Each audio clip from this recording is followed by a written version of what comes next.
The universe does not answer us, and that silence is often more unsettling than any threat we could imagine. We look into the sky expecting a response, a sign that confirms we are not alone. Yet what we receive instead is nothing. No signal, no acknowledgement, no interruption. This absence does not feel neutral.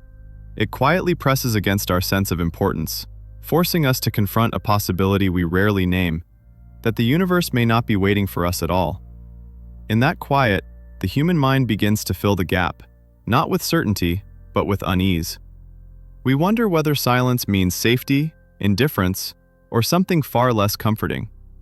And beneath those questions lies a deeper one we hesitate to face, whether contact would reassure us or finally expose how fragile our place in existence truly is. Silence is rarely experienced as empty. When we expect a response and receive none, the mind does not stay neutral. It begins to recalibrate itself around absence. At first, the quiet feels temporary, like a delay that will soon resolve. But as time stretches, silence becomes a presence of its own. It presses gently yet persistently, challenging our assumption that existence naturally leads to recognition. We are used to feedback in almost every part of life, so the lack of cosmic reply subtly destabilizes us. The shock is not dramatic. It is slow and internal.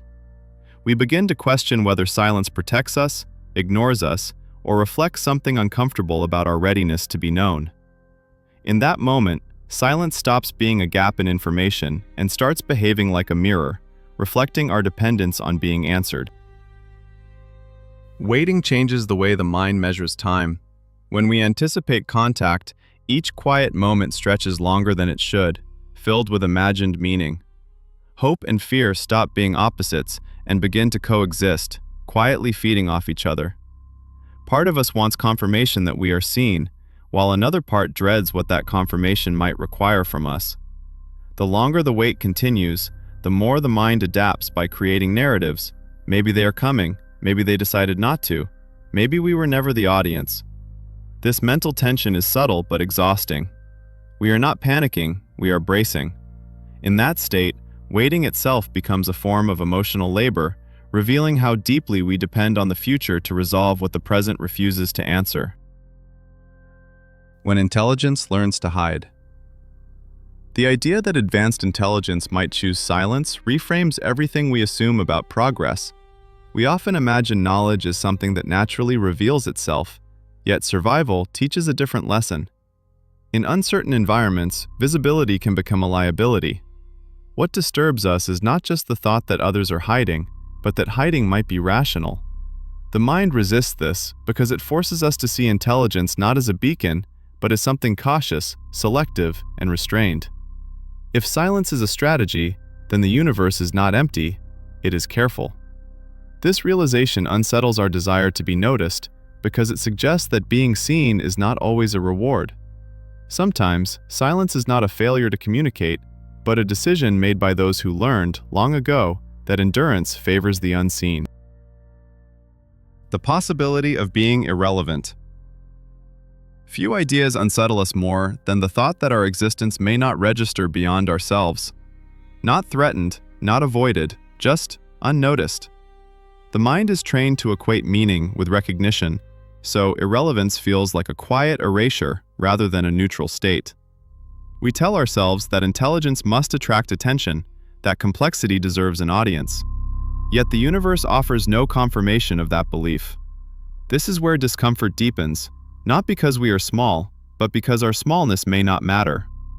The unsettling shift happens when we realize that meaning might be something we generate internally, not something granted from above. In that light, irrelevance is not an insult, but a condition, and accepting it requires letting go of the hope that existence itself owes us acknowledgement. There is a particular unease in the idea of being seen but never addressed, not contacted, not warned, not guided, just observed. The mind struggles with this because observation without response feels incomplete, almost cruel.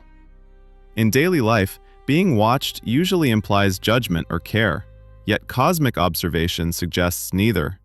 It implies distance without intention. This thought unsettles us because it removes us from the center of the narrative. If someone is watching, they are not waiting for us to mature, improve, or fail. They are simply watching. The discomfort does not come from fear of invasion, but from emotional asymmetry.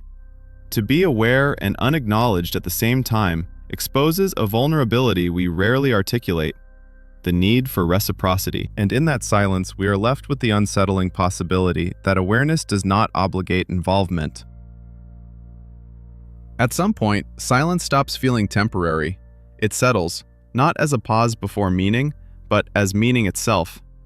This is the most disturbing shift, not that we lack answers, but that the absence may be the answer. The mind resists this because it removes the comfort of future resolution.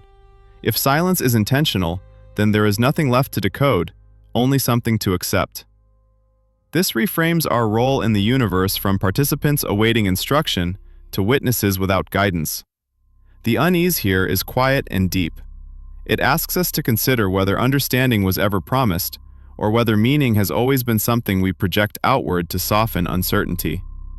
When silence becomes an answer, it does not explain the universe, it explains us. The most unsettling theories are not the ones that imagine hostile beings or catastrophic encounters, but the ones that leave us alone with ourselves. Silence forces us to confront how much of our curiosity is really a desire for reassurance, how deeply we want the universe to acknowledge our presence. When no response comes, we are left without an external frame to validate our meaning. This is where the discomfort settles, not in fear of the unknown, but in the realization that existence may not revolve around being answered. In that quiet, humanity stands exposed, learning that significance is not guaranteed by observation, intelligence, or effort. The universe does not reject us, it simply continues. And in that continuation, we are asked to sit with a truth that feels heavier than any threat, that meaning, if it exists, may be something we must carry without confirmation. Civilizations that didn't make it. We rarely imagine silence as a residue of loss, yet extinction leaves no echo. The absence of voices may not mean no one ever spoke, only that speaking did not guarantee survival. This idea quietly reframes the universe as a place shaped by endings we never witnessed. What unsettles the mind is recognizing how easily progress can vanish without leaving a trace, how intelligence may burn brightly and still disappear completely. In this reflection, distant civilizations become less like mysteries and more like warnings we cannot read. Their silence does not accuse us, but it lingers as a quiet parallel. It asks us to notice how fragile continuity truly is, and how existence, once interrupted, does not announce its own conclusion.